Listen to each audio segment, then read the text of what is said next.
నమస్తే, welcome to one TV news. ముందుగా బులెటిన్లో హెడ్లైన్ చూద్దాం.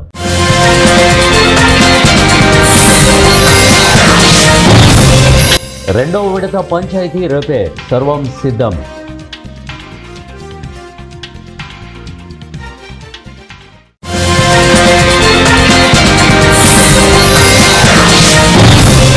ఏపీ మద్దతుతోనే కేంద్రంలో బీజేపీ, సీఎం రేవంత్తో మర్యాదపూర్వక భేటీ.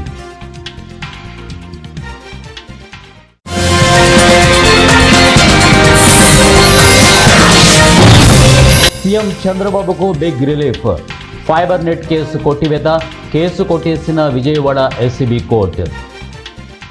బులెటిన్లో డీటెయిల్ చూద్దాం. వైసీపీ అధికారంలో ఉండగా ఫైబర్ నెట్ కార్పొరేషన్లో అవినీతి జరిగిందంటూ అప్పటి ప్రతిపక్ష నేత నారా చంద్రబాబు నాయుడుపై నమోదు చేసిన సిఐడి కేసును విజయవాడ ఎస్సీబీ కోర్టు కొట్టివేసింది. ఈ కేసులో ఆయనతో పాటు మిగిలిన నిందితులకు క్లీన్ చీట్ ఇచ్చింది. 2014-2019 నడుమ ఫైబర్ నెట్ కార్పొరేషన్లో నిబంధనలను ఉల్లంఘించి వివిధ సాఫ్ట్వేర్ కంపెనీలకు టెండర్లను కట్టబెట్టారని, దానివల్ల కార్పొరేషన్కు 114 కోట్ల వరకు ప్రభుత్వ ఖజానాకు నష్టం వాటిల్లింది అని అప్పటి ఎండీ మధుసూదన్ రెడ్డి ఫిర్యాదుతో సిఐడి కేసు నమోదు చేసింది. నాటి fibre net corporation chairman Vemuri Harikrishna, MD K Sambasivarao, ఇక టెరాసాఫ్ట్ డైరెక్టర్ తుమ్మ గోపాలకృష్ణ, అలాగే చంద్రబాబు, ముంబై, ఢిల్లీకి చెందిన సాఫ్ట్వేర్ కంపెనీలు, వాటి ఉన్నతాధికారులను నిందితుల జాబితాలో చేర్చారు. తెలుగు రాష్ట్రాల నాయకులకు దేశ రాజకీయాలను ప్రభావితం చేసే సత్తా ఉందని సమాజ్వాదీ పార్టీ అధ్యక్షుడు ఎంపీ అఖిలేష్ యాదవ్ అన్నారు. ఆంధ్రప్రదేశ్ మద్దతుతో కేంద్రంలో బీజేపీ అధికారంలో ఉందని పేర్కొన్నారు. హైదరాబాదులో శుక్రవారం జరిగిన యాదవుల ఆత్మీయ సమ్మేళనానికి ఉత్తరప్రదేశ్ మాజీ సీఎం అఖిలేష్ యాదవ్ ముఖ్య అతిథిగా హాజరయ్యారు. ఈ కార్యక్రమంలో అఖిలేష్ మాట్లాడుతూ సమాజ్వాదీ పార్టీని డాక్టర్ రామ్ మనోహర్ లోహియా హైదరాబాదులో స్థాపించారనే విషయం చాలా మందికి తెలియదన్నారు. వేర్వేరు పార్టీలకు చెందిన నాయకులంతా సమ్మేళనంలో కలిసి ఉండడంపై హర్షం వ్యక్తం చేశారు. ఏపీ, తెలంగాణ రాష్ట్రం విడిపోయినా యాదవ సమాజం సదరు ఉత్సవాన్ని ఘనంగా నిర్వహిస్తుండడం గొప్ప విషయమన్నారు. సదరు ఉత్సవాన్ని రాష్ట్ర ఉత్సవంగా ప్రభుత్వం ప్రకటించడం పట్ల హర్షం వ్యక్తం చేశారు. ఇక యూపీలో తాము బీజేపీని వెనక్కి నెట్టేశామని, ఏపీ నేతలు మాత్రం బీజేపీకి సహకరిస్తున్నారని అఖిలేష్ ఈ సందర్భంగా అన్నారు. ఎన్డీఏలోని పార్టీల సహకారంతో బీజేపీ నేతలు గద్దెనెక్కారని విమర్శించారు. దేశ రక్షణకు అందరూ కలిసి పనిచేయాలని సూచించారు. సమాజ్వాదీకి ఇతర పార్టీల నేతలతో సత్సంబంధాలు ఉన్నాయని పేర్కొన్నారు. తాను చిన్న వయసులోనే యూపీ ముఖ్యమంత్రి అయ్యానని, యువతకు రాజకీయాల్లో ఎక్కువ అవకాశాలు ఇవ్వాలని అఖిలేష్ పిలుపునిచ్చారు. రాష్ట్రంలో రెండో విడత పంచాయతీ ఎన్నికలకు సర్వం సిద్ధమైంది. శుక్రవారం సాయంత్రమే ప్రచార పర్వం ముగిసింది. ఆదివారం ఉదయం నుంచి మధ్యాహ్నం 1 గంట వరకు పోలింగ్ జరుగుతోంది. 2 గంటలకు ఓట్ల లెక్కింపు ప్రారంభించి ఫలితాలను వెల్లడిస్తారు. ఆ వెంటనే ఉప సర్పంచ్ ఎన్నికను కూడా పూర్తి చేసేలా అధికారులు ఏర్పాటు చేశారు. రెండో విడతలో మొత్తం 4332 సర్పంచ్ స్థానాలకు గాను 415 చోట్ల ఏకగ్రీవమయ్యాయి. ఇక రిజర్వేషన్లు, ఇతర కారణాలతో 5 గ్రామాల్లో ఒక్క నామినేషన్ కూడా రాలేదు. దీంతో 3911 సర్పంచ్ స్థానాలకు ఎన్నికలు జరుగుతున్నాయి. 13128 మంది అభ్యర్థులు బరిలో ఉన్నారు. ఇక రెండో విడతలో 38342 వార్డు సభ్యుల స్థానాలు ఉండగా 8304 సీట్లు ఏకగ్రీవమయ్యాయి. 107 వార్డుల్లో నామినేషన్లు రాలేదు. దీంతో 29903 వార్డులకు ఎన్నికలు జరుగుతుండగా 78158 మంది బరిలో ఉన్నారు. మొత్తంగా 57,22,565 మంది ఓటు హక్కు వినియోగించుకోనున్నారు. పోలింగ్కు ముందు అంటే శనివారమే సిబ్బంది ఆయా పోలింగ్ కేంద్రాలకు చేరుకునేలా అధికారులు ఏర్పాట్లు చేశారు. ఏలూరు జిల్లా ఎస్పీ ప్రతాప్ కిషోర్ ఆదేశాల మేరకు నూజివీడు డీఎస్పీ ప్రసాద్ మరియు సిఐ సత్య శ్రీనివాస్ ఆధ్వర్యంలో ఫుడ్ పెట్రోలింగ్ నిర్వహించారు. ఈ సందర్భంగా డీఎస్పీ మాట్లాడుతూ గత 2 రోజుల నుంచి నూజివీడులో ఫుడ్ పెట్రోలింగ్ నిర్వహిస్తున్నామని, ఈ ఫుడ్ పెట్రోలింగ్ సందర్భంగా ప్రజలతో మమేకమై వారి వద్ద నుండి ట్రాఫిక్ వలన ఏర్పడుతున్న సమస్యలను అడిగి తెలుసుకునే అవకాశం దొరుకుతోందన్నారు. ఈ ఫుడ్ పెట్రోలింగ్ కార్యక్రమానికి అధికారులు, ప్రజలు సహకరించాల్సిందిగా డీఎస్పీ ప్రసాద్ విజ్ఞప్తి చేశారు. పోలీసు శ్రీ కుమ్మి ప్రతాప్ శివకిషోర్ ఐపీఎస్ గారి యొక్క ఆదేశాల మేరకు ఈ రోజు నుంచి, నిన్నటి నుంచి మేమేం చేస్తున్నామంటే ఫుడ్ పెట్రోలింగ్ అనేది ఈ ఎక్కడైతే బాగా ట్రాఫిక్ కంజెస్టెడ్ ఏరియాస్ ఉన్నాయో ఆ ఏరియాస్లో చేస్తున్నాం. ఇది చేసేటప్పుడు ఏదో మేము ఎన్ఫోర్స్మెంట్ ఏదో మనం చేసుకోకపోవడం కాదు, ప్రజలతో మాట్లాడి ప్రజల యొక్క అభ్యంతరాలు ఎలా ఉన్నాయి ట్రాఫిక్ మీద, వాళ్ళ యొక్క అభిప్రాయాలు ఎలా ఉన్నాయనేది కూడా తెలుసుకుంటున్నాం. దాని ద్వారా ఏంటంటే ఈ ట్రాఫిక్ సమస్యకి ఒక మంచి పరిష్కారం లభిస్తుందని నేను ఆశిస్తున్నాను. ఈ రోజు నుంచి మొత్తం ఏంటంటే 5 o'clock 6 o'clock తర్వాత ఒక గంటన్నర మొత్తము ఈ విధంగా మేము రోడ్డు మీదకి వచ్చి ప్రజలతో మమేకమయ్యి ప్రజల యొక్క ప్రాబ్లమ్స్ కనుక్కోవడం వల్ల మన నూజివీడు పట్టణం ట్రాఫిక్ అది ఏదైతే ఉందో ఆ ప్రాబ్లమ్స్ ఉన్నాయో ఆ ప్రాబ్లమ్స్ తీరుతాయని చెప్పి నేను అభిప్రాయపడుతున్నాను. ఆ విధంగానే మన యొక్క అధికారులు అలాగే ప్రజలు కూడా దీన్ని ప్రోత్సహిస్తున్నారు. ప్రకాశం జిల్లా దర్శి టౌన్లో రోడ్డు ప్రమాదాలపై అవగాహన కల్పించే కార్యక్రమంలో భాగంగా దర్శి సిఐ రామారావు మరియు Darsi SI Murali road safety వారియర్స్తో కలిసి దర్శి పట్టణంలోని పొదిలి రోడ్డులో ఉన్న షాపుల వారికి రోడ్డు మీద ప్రయాణిస్తున్న వాహనదారులకు హెల్మెట్ వాడకం గురించి అవగాహన కల్పించారు. ప్రతి షాపు వారికి కూడా ఆ షాపులకు వచ్చేటటువంటి కస్టమర్లకు అవగాహన వచ్చే విధంగా వారి షాపుల్లో హెల్మెట్ వాడకం గురించి స్టిక్కర్లు కానీ ఫ్లెక్సీలు కానీ ఏర్పాటు చేయమని, అలాగే వారు వ్యాపారపరంగా ఇచ్చే ఆఫర్లలో హెల్మెట్లను కూడా పంపిణీ చేయమని అందరికీ సూచించారు. ఈ కార్యక్రమంలో హెల్మెట్ వాడుతూ బండి నడుపుతున్నటువంటి వారిని కొంతమందిని గుర్తించి వారిని అభినందిస్తూ వారికి దర్శి సిఐ వై రామారావు అలాగే రోడ్డు సేఫ్టీ వారియర్స్ కలిసి స్వీట్లు పంపిణీ చేశారు. ఈ సందర్భంగా దర్శి సిఐ వై రామారావు మాట్లాడుతూ అందరూ కూడా వాహనం నడిపేటప్పుడు హెల్మెట్ ఖచ్చితంగా ధరించాలని, ఇది మంచుకాలం కాబట్టి ప్రమాదాలు ఎక్కువగా ఉన్నాయని అన్నారు. నిత్యం తాము ప్రజల సమస్యల స్వీకరణ కొనసాగించడమే కాకుండా ప్రతి శుక్రవారం నాడు ప్రత్యేకంగా ఎమ్మెల్యే కార్యాలయంలో ప్రజల నుంచి విజ్ఞప్తులు ఫిర్యాదులు స్వీకరిస్తున్నట్టు ఎమ్మెల్యే బోండా ఉమా తెలిపారు. ఇక ప్రజా సమస్యల పరిష్కారానికి వెంటనే చర్యలు తీసుకోవాలని అధికారులను ఆదేశించినట్లు ఎమ్మెల్యే బోండా ఉమా అన్నారు. ఈ సందర్భంగా బోండా ఉమా మాట్లాడుతూ ముఖ్యమంత్రి నారా చంద్రబాబు నాయుడు ఇచ్చిన ఆదేశాల మేరకు ప్రజా సమస్యలను త్వరితగతిన పరిష్కరించే లక్ష్యంతో తాను సెంట్రల్ నియోజకవర్గ ఎమ్మెల్యే కార్యాలయం నిత్యం పనిచేస్తోందని, ప్రతి శుక్రవారం స్పెషల్ డేగా రాష్ట్రంలోని 175 నియోజకవర్గాల్లో గ్రీవెన్స్ డేగా ఈ కార్యక్రమాన్ని ప్రజల నుంచి ఫిర్యాదులు స్వీకరించే విధంగా రూపొందించి నేరుగా ఎమ్మెల్యేలు ఎంపీలు ప్రజలు తమ కష్టాలను అవసరాలను నేరుగా మా దృష్టికి తీసుకురావడానికి ఒక వేదిక అన్నారు.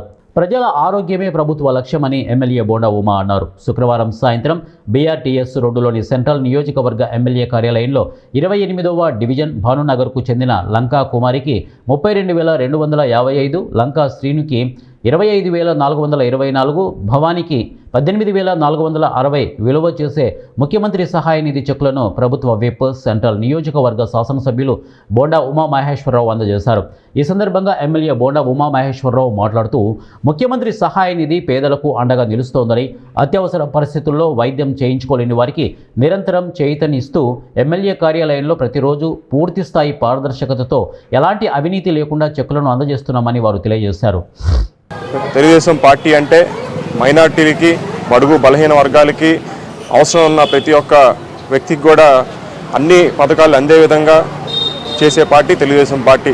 మరి అందులో భాగంగా ఈరోజు మరి సంవత్సరం పాటు మౌనాలకు కానీ, ఇమాములకు కానీ, మౌజన్లకు కానీ 5,000 రూపాయల నగదు ప్రభుత్వం తరపున ప్రకటించడం అయితే కానివ్వండి, అదేవిధంగా బోండా ఉమా గారు తన సొంత నిధులతో దాదాపు 5 మంది విద్యార్థులకి, 3 ఇంటర్ విద్యార్థులు, అదేవిధంగా 2 స్కూల్కి వెళ్ళే చదువుకునే విద్యార్థులు ఇద్దరికీ కూడా తన సొంత నిధులతో దాదాపు 2,50,000 సొంత నిధులతో ఇవ్వటం అనేది చాలా ఆనందకరం. మరి ఎప్పుడు కూడా నియోజకవర్గంలో అది కులాలకి, మతాలకి, ప్రాంతాలకి అతీతంగా ఎవరు వచ్చినా కూడా తక్షణమే స్పందించి ఆ సమస్యని అక్కడే పరిష్కరించే విధంగా చేయటమే బోండా ఉమా గారి నైజం. మరి దానికి నిదర్శనమే ఈరోజు అనేక మందికి సెంట్రల్ నియోజకవర్గంలో ఏ సమస్య ఉన్నా కూడా ఆఫీస్కి అడుగు పెడితే మరి తిరిగి వెళ్ళేటప్పటికే ఆ సమస్య తీరిపోవటం అనేది ఒక మంచి శుభ సూచకం. మరి ఇలాంటి పరిస్థితుల్లో మరి సెంట్రల్ నియోజకవర్గ ప్రజలు ఏ విధంగా అయితే మా మీద 70,000 మెజార్టీతో జిల్లాలో ఏ ఎమ్మెల్యేకి రాని మెజారిటీ ఇచ్చి మమ్మల్ని అసెంబ్లీకి పంపించినందుకు ఇది ఒక పదవి అంటే అలంకరణ కాదు, ఒక బాధ్యతగా స్వీకరించి మేము కానీ ఆయన కుటుంబ సభ్యులు కానీ తప్పకుండా కూడా అదేవిధంగా మా పార్టీ నాయకులు, మైనార్టీ నాయకులు, క్యాడర్ అంతా కూడా ఎప్పుడు కూడా పేదల పక్షాన్ని నిలుస్తూ వాళ్ళ కోసం ఎప్పుడు కూడా ఆర్నిసలు పనిచేస్తామని తెలియజేసుకుంటూ, అదేవిధంగా ఈరోజు ఈ కార్యక్రమంలో పాల్గొంటున్న మన మైనార్టీ అధ్యక్షులు భాషా గారికి కానీ ఏ సమస్య వచ్చినా ముఖ్యంగా 5 పిల్లలకి, 3 ఇంటర్ చదివే పిల్లలు, 2 స్కూల్కి వెళ్ళే పిల్లలకి 2,50,000 రూపాయలు తన సొంత నిధులతో ఇచ్చి వాళ్ళ చదువుకి పూర్తి బాధ్యత తీసుకున్నారు. స్కూల్ ఫీజు ఒకటే కాదు, స్కూల్కి కావాల్సిన బస్సు కానీ, తర్వాత పుస్తకాలు కానీ, యూనిఫామ్ కానీ ప్రతిదీ కూడా బోండా ఉమామహేశ్వరరావు గారి సొంత నిధులతో వాళ్ళకి అమర్చారు, మొత్తం చేకూర్చి మీరు ఎంత అయితే చదువుతారో అంత మీరు చదవండి, పూర్తి బాధ్యత నేను తీసుకుంటానని ఆ కుటుంబాలకి భరోసా కూడా ఇచ్చారు, ఆ పిల్లలకి ప్రోత్సాహాన్ని కూడా ఇచ్చారు. అంతేకాకుండా ఈ సెంట్రల్ నియోజకవర్గంలో మన తెలుగుదేశం పార్టీ గెలిచిన తర్వాత జరిగిన మైనార్టీలకి చేసిన చాలా కార్యక్రమాలు ఉన్నాయి. ఇప్పుడు 2 కబ్రస్థాన్లు పైపుల్ రోడ్లో ఉన్న కబ్రస్థానికే కానీ, తర్వాత పైకాపురంలో ఉన్న కబ్రస్థానికే కానీ 20 లక్షల రూపాయలు గుసుల్ఖానా కోసం కేటాయించడం జరిగింది. అలాగే కట్ట మీద ఉన్నటువంటి దర్గాకి 10 లక్షల రూపాయలు పెట్టి చుట్టూ కూలిపోతున్న దర్గాకి మొత్తం గోడలే కట్టించి మొత్తం చేపేస్తున్నారు. అలాగే దాంతోపాటు గతంలో ఎప్పటి నుంచో వివేదాల్లో ఉండి కొంచెం మైనార్టీలు ఇదవుతున్నటువంటి మసీదు సమస్య ఎమ్మెల్యే గారి దృష్టికి రాగానే మైనార్టీ పెద్దల్ని పిలిపించి, స్టేట్ లీడర్లని పిలిపించి వాళ్ళ సమక్షంలో కమిటీ ఏర్పాటు చేసి దాని సమస్యని పరిష్కారం చేసిన ఘనత మన సెంట్రల్ నియోజకవర్గం బోండా ఉమామహేశ్వరరావు గారిది. అలాగే మైనార్టీలకి ఏ కష్టం వచ్చినా నేనున్నాను అని చెప్పి నిలబడే వ్యక్తి బోండా ఉమామహేశ్వరరావు గారు. మైనార్టీలకే కాదు, బడుగు బలహీన వర్గాలు, SC, ST, BC, minority. Doctor B R Ambedkar Konaseema జిల్లా అమలాపురం సర్ సివి రామన్ స్కూల్లో మాదక ద్రవ్యాలపై అవగాహన సదస్సు నిర్వహించారు. ముఖ్య అతిథిగా ఎమ్మెల్సీ కుడిపుడి సూర్యనారాయణ పాల్గొన్నారు. అమలాపురం పట్టణం సర్ సివి రామన్ స్కూల్లో రెవల్యూషనరీ స్టూడెంట్ యూనియన్ RSU ఆధ్వర్యంలో మాదక ద్రవ్యాల నివారణపై అవగాహన సదస్సు నిర్వహించారు.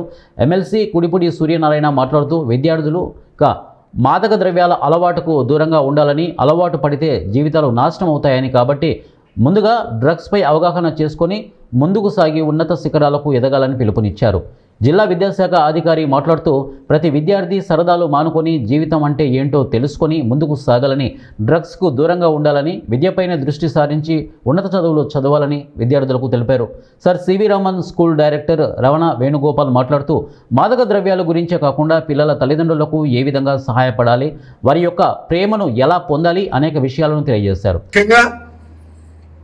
కేవలం 1-2 మార్కుల కోసం పిల్లలందరినీ చావుగొట్టి మీరు పొద్దున్న 6 గంటల నుంచి రాత్రి 10 వరకు కూడా చదువు పేరుతో హింసించి వాళ్ళని కనీసం గ్రౌండ్కి దూరంగా పెట్టి, ఈవేళ గ్రౌండ్ అనేది ఏదో పదార్థం కింద భూమండలం కాదు, ఇది ఎక్కడో చైనాలోనో లేకపోతే ఎక్కడో చంద్రమండలంలో ఉండవలసిందనే సబ్జెక్ట్ కింద ఈవేళ ప్రభుత్వాలు, అలాగే internalisation of education, internationalisation of education ఉంటుంది, మోడర్నైజేషన్ ఆఫ్ ఎడ్యుకేషన్, అలాగే ఇటువంటి కంప్యూటరైజేషన్ వల్ల పిల్లలకి శారీరక శ్రమ లేకపోవడం వల్ల వాళ్ళ స్ట్రెస్ తట్టుకోవడానికి, అలాగే స్కిజోఫ్రెనియాని తట్టుకోవడానికి, అలాగే మరి ముఖ్యంగా లోన్లీనెస్ సిండ్రోమ్ తట్టుకోవడానికి డ్రగ్స్కి బానిసలు అవుతున్నారు తప్ప స్వతహాగా పిల్లలంతా కూడా చాలా మంచోళ్ళు. దీనికి బాధ్యులు ఎవరంటే తల్లిదండ్రులే. వాళ్ళు పిల్లలు తల్లిదండ్రుల మీద తిరగబడే రోజు వస్తుంది త్వరలోనూ. వాళ్ళు మేము 4 గంటలు చదువుకున్న 2 గంటలన్న గ్రౌండ్లో ఆడుకోవాలని చెప్పి వాళ్ళు కనుక తిరగబడితే తప్పకుండా ఈ మినేస్ ఏరాడికేడవుతుంది. ప్రభుత్వాలు స్టింజెంట్ లాస్ పెట్టాలి. ఇప్పుడున్నటువంటి లాస్ సరిపోవు. ఈవేళ గల్ఫ్ కంట్రీస్లో బహిరంగంగా ఉరి తీసేస్తారు డ్రగ్స్ పెడాడ్స్ని. అలాగే మన దేశంలో కూడా షూటెడ్ సైట్ ఆర్డర్స్ ఇవ్వాల్సిన అవసరం ఉంది. ఈగిల్ టీంలు ఇవన్నీ వచ్చిన లీగల్ ప్రాసెస్, అందులో డిలే ప్రాసెస్. వాడు నేరం చేశాడు చేయలేదు చెప్పడానికి, వాడు మేపడానికి మనకి కొన్ని లక్షల రూపాయలు ఖర్చు అవుతుంది. జైల్లో బ్రహ్మాండంగా చూస్తారు రాజలాంఛనాలతో. రోజు వాడి మీద ఎత్తి మీద 500 రూపాయలు ఖర్చు అవుతుంది, సిబ్బందికి అయితే భోజనాలకి అయితే. అంచేత ఈ కాదు, స్పాట్ పనిష్మెంట్, అలాగే తడా యాక్ట్ని, పీడీ యాక్ట్ని కూడా ఆయిల్ స్మగ్లర్స్ మీద. మంచిర్యాల జిల్లా కేంద్రంలోని ఓ ప్రైవేటు కళాశాలలో బీసీ విద్యార్థి జేఎస్సీ ఆధ్వర్యంలో నిర్వహించిన బీసీ హక్కుల కోసం అమరుడైన సాయి ఈశ్వర్ చారి ఆసియా సాధనా సభకు విద్యార్థి సంఘాలు, కుల సంఘాలు, రాజకీయ పార్టీలు, కవులు, కళాకారులు మరియు స్వచ్ఛంద సేవా సంస్థల వారు రౌండ్ టేబుల్ సమావేశంలో పాల్గొన్నారు. ఈ సందర్భంగా నాయకులు మాట్లాడుతూ రాబోయే శీతాకాల పార్లమెంటు సమావేశంలో కేంద్ర ప్రభుత్వం బీసీల బిల్లును ప్రవేశపెట్టి రాజ్యాంగం సవరణ ద్వారా 9వ షెడ్యూల్ బీసీ రిజర్వేషన్లు చేర్చాలని, అది జరగని ఎడల ప్రతిపక్షంలో ఉన్న కాంగ్రెస్ పార్టీ పార్లమెంటులో ప్రైవేటు బిల్లుగా బీసీ రిజర్వేషన్ బిల్లును ప్రవేశపెట్టాలని, ప్రభుత్వం విడుదల చేసే నోటిఫికేషన్లో బీసీలకు 42% రిజర్వేషన్లు ప్రకారమే విడుదల చేయాలని, లేని పక్షంలో బీసీ మంత్రులు, ఎంపీ, ఎమ్మెల్యేలు, ఎమ్మెల్సీలు రాజీనామా చేసి బీసీ ఉద్యమంలోకి రావాలని, లేని పక్షంలో బీసీ విద్యార్థిగా, యువకులుగా వాళ్ళు ఇండ్లను ముట్టడి చేసే నిరసనలకు దిగుతామని హెచ్చరించారు. ఈ కార్యక్రమానికి మాజీ మున్సిపల్ వైస్ చైర్మన్ గాజుల ముఖేష్ గౌడ్, మార్కెట్ కమిటీ మాజీ చైర్మన్ పల్లె భూమేష్ తదితరులు పాల్గొన్నారు. రౌండ్ టేబుల్ సమావేశంలో పాల్పంచుకొని భవిష్యత్తు కార్యాచరణ మా బీసీలకు దాదాపుగా స్వతంత్రం వచ్చినప్పటి నుంచి అన్యాయం జరుగుతున్నటువంటి సందర్భాన్ని పురస్కరించుకొని దానికి ఏ విధమైనటువంటి ప్రణాళికతో ముందుకు పోవాలనేటువంటిది ఈ రౌండ్ టేబుల్ సమావేశంలో చర్చించుకోవడం జరిగింది. ఈ రౌండ్ టేబుల్ సమావేశం పూర్తయ్యేలోపు అందరి అభిప్రాయాలు తీసుకొని రేపు ఉద్యమం ద్వారానే మా హక్కులను మేము సాధించుకోగలుగుతామనేటువంటి అది ఒక నిర్ణయానికి రావడం జరిగింది. కాబట్టి భవిష్యత్తు లోపల పెద్ద ఎత్తున ఉద్యమం చేసి బీసీలు దాదాపుగా 56% పైబడి ఉన్నటువంటి బీసీలకు 42 అనేటువంటిదే చాలా తక్కువ. ఆ 42ను అమలు చేయడం లోపల కూడా ఇవాళ అన్ని రాజకీయ పార్టీలు వాళ్ళ స్వార్థం కోసం వాడుకోవడమే తప్ప ఈ రిజర్వేషన్స్ మీద చిత్తశుద్ధి లేదు. మా బీసీలందరికీ న్యాయం చేయాలనేటువంటి ఆలోచన లేదు. కాబట్టి తప్పకుండా ఈ సమావేశం తర్వాత ఒక కార్యాచరణ తయారు చేసుకొని ఉద్యమం చేయడానికి అందరం సిద్ధపడతా ఉన్నాం. ఈ యొక్క ఉద్యమం లోపల అన్ని రాజకీయ పార్టీ నాయకులు, అదేవిధంగా అందరూ మేధావులు, విద్యార్థి సంఘాల నాయకులు, అదేవిధంగా కార్మిక కర్షకులు, రిటైర్ ఎంప్లాయీస్ అందరూ కూడా దీనిలో పాల్పంచుకొని రేపు భవిష్యత్ తరాలకు ఒక మంచి మార్గదర్శకం చేసుకోవాలి. మన బిడ్డలందరికీ రేపు భవిష్యత్తు లోపల రిజర్వేషన్స్ అమలయ్యే విధంగా మనందరం ఇప్పటి నుంచే పోరాటానికి ముందుకు పోవాలని చెప్పి పిలుపునివ్వడం జరుగుతుంది. మెదక్ జిల్లా మసాయిపేట మండల కేంద్రంలో బీఆర్ఎస్ మసాయిపేట సర్పంచ్ అభ్యర్థి చిట్టిమిల్లా నాగరాజు ఇంటింటా ప్రచారం నిర్వహించారు. వారు మాట్లాడుతూ గత ప్రభుత్వంలో కేసీఆర్ చేసిన పనులు ప్రజల ముందు ఉన్నాయి అన్నారు. 6 గ్యారంటీలలో ఒక గ్యారంటీ కూడా సరిగ్గా అమలు కాలేదని, వాగ్దానాలు చేయడం వరకే కాంగ్రెస్ పార్టీ పరిమితమైందని ఎద్దేవా చేశారు. తనను సర్పంచ్గా గెలిపిస్తే మసాయిపేట గ్రామాన్ని మరింత అభివృద్ధి పదంలో ముందుంచుతామని తెలిపారు. మరి ప్రజలు గమనించండి, మరి 2,500 రూపాయలు ప్రతి ఒక్క మహిళకు గెలవగానే ఇస్తానన్నారు. ఎక్కడొచ్చినాయి? ఒక్క రూపాయి కూడా రాలేదు ఇంతవరకు. మరి కరెక్ట్ గ్యాస్ సిలిండర్ 500 రూపాయలకే గ్యాస్ సిలిండర్ ఇస్తామన్నారు. ఇలా 1000 రూపాయలు కట్టించుకుంటారు గ్యాస్ సిలిండర్. ఎక్కడ ఒక్క మహిళకు కూడా ఫ్రీ వస్తలేదు గ్యాస్ సిలిండరు. మరి ఇవన్నీ చాలా ఉన్నాయి. పింఛన్లు 2000 పింఛన్ 4000 రూపాయలు చేస్తామన్నారు కేసీఆర్. ఆ 2000 పింఛన్ కూడా కేసీఆర్ ఇచ్చింది. 200 రూపాయలు ఉండే కాంగ్రెస్ ప్రభుత్వం దిగిపోయేటప్పటికి 200. మన తెలంగాణ వచ్చిన తర్వాత కేసీఆర్ 1000 రూపాయలు చేసిండు. రెండోసారి చేసి 2000 రూపాయలు చేసిండు. ఆ 2000తో ఇవాళ ముసలోళ్ళందరూ ఇవాళ కొడుకులు చూసినా చూడకున్నా వాళ్ళు ఆ 2000తో ఇవాళ నా పెద్ద కొడుకు కేసీఆర్ అని చెప్పి చెప్పుకొని మరి ఇవాళ వాళ్ళు ఏదో మన బతుకుతా ఉన్నారు వాళ్ళు. మరి ఆ 2000 4000 రూపాయలు ఇస్తానంటే ప్రజలంతా నమ్మి ఓట్లు వేసిరు వాళ్ళకు. కాంగ్రెస్ పార్టీకి ఓట్లు వేస్తాం. మరి 2 సంవత్సరాల నుంచి ఒక్క రూపాయి కూడా లేదు. వాళ్ళకి మోసం చేస్తూ ఉన్నారు. మరి ఇవన్నీ గమనించండి. మళ్ళీ కేసీఆర్ గారినే కోరుకుంటా ఉన్నారు ప్రజలు మొత్తము. మళ్ళీ కేసీఆర్ గారే రావాలని చెప్పి కళ్యాణ లక్ష్మి 1,00,000 రూపాయలు ఇచ్చిండు. పేదోళ్ళ ఇంట్లో పెళ్లి జరిగితే వాళ్ళకి ఇబ్బంది అవుతుంది, చాలా కష్టాలలో పెళ్లి చేస్తారు, వాళ్ళకి ఆసరా కావాలని చెప్పి ఒక పెద్ద కొడుకు లెక్క కేసీఆర్ గారు 1,00,000 రూపాయలు ఇచ్చి 1,00,000 రూపాయలు ఇచ్చిండు. 1,00,000 రూపాయలు ఇచ్చి ఆదుకున్నాడు. దానికి వీళ్ళు 1,00,000 రూపాయలు కాదు 1,00,000 రూపాయలకు తులం బంగారం యాడ్ చేస్తామని చెప్పి 1,00,000 రూపాయలు తులం అన్నారు. ఇక్కడ ఆ 1,00,000 కూడా చక్కగా వస్తలేవు. ఇప్పుడు ఆ తులం బంగారం మాటనే లేదు. ఇవన్నీ ఉన్నాయి. మన కిట్టు చిన్నపిల్లలు పుడితే కేసీఆర్ అనేటోడు ఫ్రీ డెలివరీ చేసిండు. గవర్నమెంట్ హాస్పిటల్లో ఫ్రీ డెలివరీ చేసి వాళ్ళకి మొత్తం ఒక వెహికల్ ఇచ్చి బస్సు ఆటో ఇచ్చి వాళ్ళకి మొత్తం కిట్ ఇచ్చి చిన్నపిల్లలకు మంచి కంపెనీలు జాన్సన్ కంపెనీల పౌడర్లు కానీ. ప్రకాశం జిల్లా ఎర్రగొండపాలెం ఎమ్మెల్యే తాటిపర్తి చంద్రశేఖర్పై Telugu Desam party in charge Guduri Erixion Babu fire అయ్యారు. పశ్చిమ ప్రాంత ప్రజలను మోసం చేసి పూర్తిగాని వెలుగొండ ప్రాజెక్టును జగన్మోహన్ రెడ్డి జాతికి అంకితమంటూ ప్రారంభిస్తుంటే పక్కనే ఉండి చప్పట్లు కొట్టిన ప్రస్తుత ఎమ్మెల్యే తాటిపర్తి చంద్రశేఖర్కి వెలుగొండ ప్రాజెక్టు గురించి మాట్లాడే అర్హత లేదన్నారు. మెడికల్ కాలేజీలు వైసీపీ హయాంలో ఎక్కడ వేసిన గొంగలి అక్కడే అన్నట్లు ఉండగా సీఎం చంద్రబాబు పీపీపీ విధానంలో ప్రజలకు మేలు చేకూరేలా అభివృద్ధి చేస్తున్నారని అన్నారు. మెడికల్ కాలేజీలకు వ్యతిరేకంగా సంతకాల సేకరణ అంటూ వైసీపీ నాయకులు అబద్ధాలు చెప్తున్నారని అన్నారు. జగన్మోహన్ రెడ్డి దగ్గర నుండి కింది స్థాయి వరకు అంతా అబద్ధాలు చెప్పడం అలవాటని అన్నారు.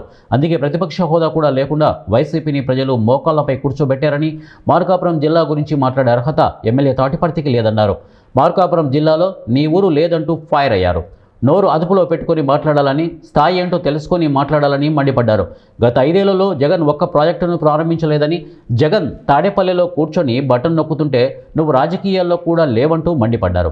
అసెంబ్లీకి వెళ్లే దమ్ము నీకు మీ నాయకుడికి ఉందా అంటూ ఫైర్ అయ్యారు. త్వరలోనే ప్రజలు మీకు బుద్ధి చెప్తారన్నది, అలాగే ఖచ్చితంగా వచ్చే ఏడాది వెలుగొండ ప్రాజెక్టును పూర్తి చేసి సాగు త్రాగునీరు అందిస్తామని వెల్లడించారు. ఈ యొక్క హెడ్ వర్క్స్ దగ్గర నుంచి నల్లమలై సాగర్ దాకా ఈ పనులే కాదు, ఇంకా డిస్ట్రిబ్యూటరీ పనులు కూడా ఉన్నాయి. ఇవన్నీ లెక్కేస్తే దగ్గర దగ్గర 3,000 నుంచి 4,000 కోట్ల రూపాయలు వెచ్చిస్తేనే మొత్తం డిస్ట్రిబ్యూషన్ సిస్టమ్ వరకు కూడా ఈ పనులు పూర్తయ్యేటువంటి పరిస్థితి. ఇన్ని పనులుండగా ఆ రోజు జగన్మోహన్ రెడ్డి, ఎందుకంటే దగా మోసం అంటే ఒక బ్రాండ్ అంబాసిడర్ ఇవాళ ఈ రాష్ట్రంలో ఎవరైనా ఉన్నారని అంటే అది జగన్మోహన్ రెడ్డి. ఎందుకు ఈ మాటలు మాట్లాడుతున్నానంటే ఇప్పుడే మీరు చూసారు, నేను చెప్పడం కాదు, ఇప్పుడు ప్రెస్ మీట్లో నేను చెప్పడం కాదు, ప్రత్యక్షంగా ఈరోజు నాతో పాటు మీరు కూడా కొంతమంది పత్రికా విలేకరులు కూడా వచ్చారు. టన్నెల్లో 18 కిలోమీటర్ల లోపలికి వెళ్ళాం. టన్నెల్లో అత్యంత క్లిష్టమైనటువంటి పనులు జరుగుతున్నటువంటి ప్రదేశానికి వెళ్ళాం. మనం 18 కిలోమీటర్ల లోపలికి వెళ్ళాం టన్నెల్లో. అక్కడ 350 మంది మ్యాన్ పవర్ షిఫ్ట్ల వారిగా పనిచేస్తూ ఉన్నారు. దగ్గర దగ్గర 4 గ్యాండ్రీలు డే అండ్ నైట్ అక్కడ వర్క్ చేస్తూ ఉన్నాయి. మొన్న కూడా ఫ్లడ్ వచ్చి 9 కిలోమీటర్ల వెనక్కి టన్నెల్లో వాటర్ పోతే వాళ్ళందరినీ కూడా సురక్షితంగా ఆ రోజు మరి చేర్చినటువంటి పరిస్థితి. ఎందుకంటే మొన్న తెలంగాణలో కూడా ఆ లెఫ్ట్ మెయిన్ కెనాల్కి సంబంధించి వాళ్ళ లెఫ్ట్కి సంబంధించి టన్నెల్లో కూడా ప్రమాదం ఏర్పడింది. 11 మంది ఆ రోజు అచూకీ కూడా మనకి లభించినటువంటి స్థితి.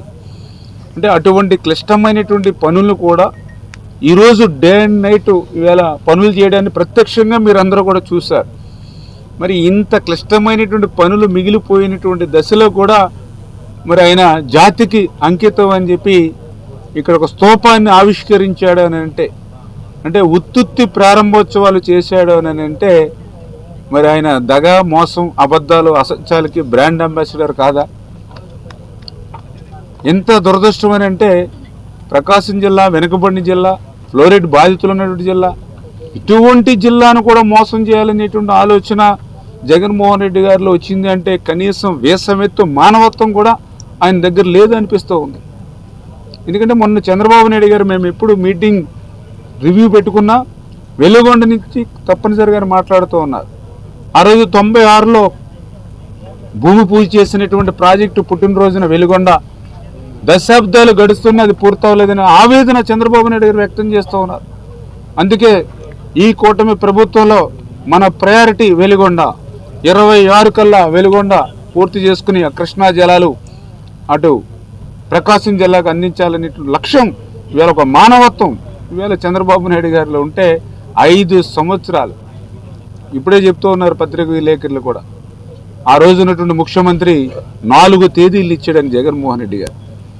2020 అని ఒకసారి అన్నాడు, 2021 ఒకసారి అన్నాడు, 2022 అని ఒకసారి అన్నాడు, 2023 అనే డేట్లతో సహా నేను సంవత్సరాలు చెప్పాను. ఆ తేదీలతో సహా ఏ బహిరంగ సభలో ఏ తేదీన ఏ సంవత్సరంలో ఆయన పూర్తి చేస్తామని ఈ రకంగా 4 తేదీలు చెప్పాడు. 4 తేదీల్లో వేసమెత్తు పనులు కాలేదు, ఎన్నికలు వస్తున్నాయని చెప్పి మోసం దగా చేయడానికి ఇక్కడ ఒక స్తూపాన్ని ఆవిష్కరించారు. నిజంగా ఆ స్తూపాన్ని ఆవిష్కరించినప్పుడు పరిస్థితులు చూస్తేనే ఆ ప్రాజెక్టు పనులు కాలేదని ఎవరికైనా అర్థమవుతుంది. ఎందుకంటే ఒక స్తూపాన్ని ఆవిష్కరించి జాతికి అంకితం అని అంటే 30 సంవత్సరాల కళ నెరవేరుతుందంటే పండుగ వాతావరణం ఉండాలి. కానీ జగన్మోహన్ రెడ్డి ఇక్కడ స్తూపాన్ని ఆవిష్కరించినప్పుడు ఎటువంటి పరిస్థితులు ఉన్నాయి?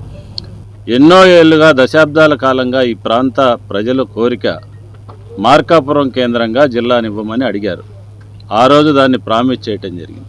అదేవిధంగా ఏదైతే పశ్చిమ ప్రాంత ప్రజలందరికీ రైతాంగానికి సాగునీరు, ప్రజలకు తాగునీరు, జీవనాడైనటువంటి వెలుగొండ ప్రాజెక్టును పూర్తి చేసి ఏదైతే 1996లో భూమి పూజ చేసి నేను టెంకాయ కొట్టాను, నా చేతుల ద్వారానే నీరు అందిస్తానని చెప్పేసి 2 ప్రామిసులు మనం చేయటం జరిగింది. ముఖ్యమంత్రి అయిన వెంటనే మరి మనమందరం అడిగినట్టే మార్కాపురం కేంద్రంగా ఈ మధ్యనే మార్కాపురాన్ని జిల్లాగా ప్రకటించడం జరిగింది. అదేవిధంగా ఇక్కడ ఉన్నటువంటి వెలుగొండ ప్రాజెక్టు మనం త్వరితగతిన పూర్తి చేయాలా. ఏదైతే పోలవరం తర్వాత వెలుగొండ ప్రాజెక్టు సెకండ్ ప్రయారిటీ పెట్టుకొని మరి ఇక్కడ ఉన్నటువంటి పరిస్థితులు, వాస్తవ పరిస్థితులు మీరు తెలుసుకోవాలని చెప్పేసి ఆయన మన ఇరిగేషన్ శాఖ మంత్రుల్ని ఆదేశించిన మేరకు మేము అందరం కూడా మంత్రి గారు, అదేవిధంగా జిల్లాలో ఉన్నటువంటి 2 మంత్రులు, అందరూ ఎమ్మెల్యేలు అందరం కలిసి మన మంత్రి గారు మోటార్ సైకిల్ మీద ఫీడర్ కెనాల్స్ అన్ని తిరగటం జరిగింది. తిరిగినప్పుడు ఆయన స్వయంగా అక్కడ చూసి ఈ రకంగా కానీ వెలుగొండ ప్రాజెక్ట్ నుంచి నీళ్ళు ఇస్తే ఒక్క ఊరు ఉండదు, ప్రజల ప్రాణ నష్టం జరుగుద్ది, అదేవిధంగా రైతాంగానికి భూమి నష్టం జరుగుతుందని చెప్పేసి సమగ్రంగా ఆ రోజు వెలుగొండ ప్రాజెక్టు అధికారులను తీసుకొని వచ్చి స్వయంగా ఆయన పరిశీలించి ముఖ్యమంత్రి గారి దృష్టికి తీసుకువెళ్ళారు.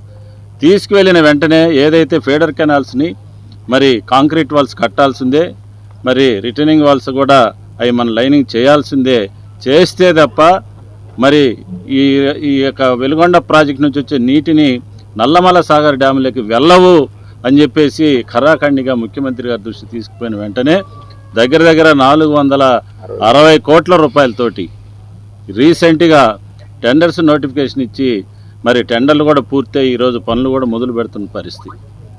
అదేవిధంగా లైనింగ్ పనులు, సెకండ్ టన్నెల్లో లైనింగ్ పనులు ఎప్పటికప్పుడు అధికారుల్ని మరి వాళ్ళని రివ్యూలు తీసుకొని మంత్రి గారు మరి ఈ పనులన్నీ త్వరితగతిన పూర్తి చేసి ఈ ప్రాంత ప్రజానీకానికి రైతాంగానికి ఏదైతే అవసరమో, గతంలో మనం చూసాం దగ్గర 2000 అడుగులు వేస్తే తాగేదానికి గుక్కడి మంచినీళ్ళు దొరకవు మనకు పుల్లల చెరువు కానీ ఎర్రవనపల్లి మండలాల్లో.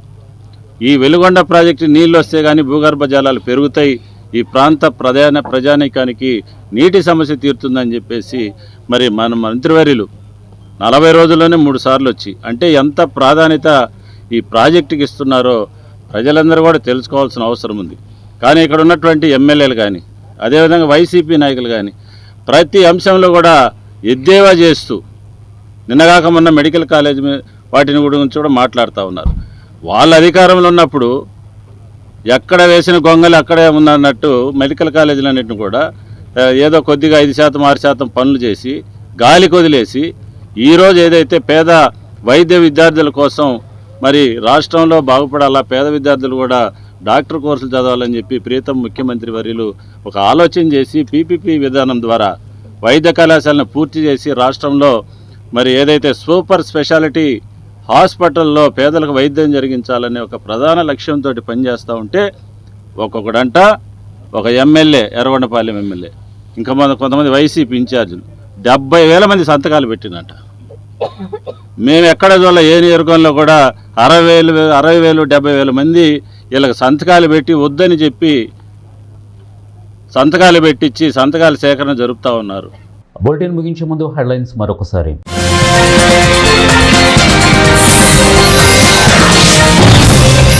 రెండవ విడత పంచాయతీ రేపే, సర్వం సిద్ధం.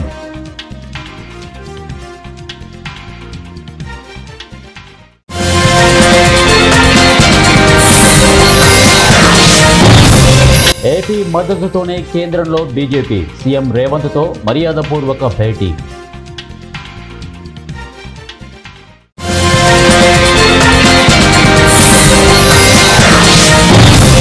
సీఎం చంద్రబాబుకు big relief, fibre net case కొట్టివేత, కేసు కొట్టేసిన విజయవాడ ఎస్సీబీ కోర్టు. ఇవే బులెటిన్ అప్డేట్స్. నెక్స్ట్ బులెటిన్లో కలుద్దాం. Until then keep watching 1TV news.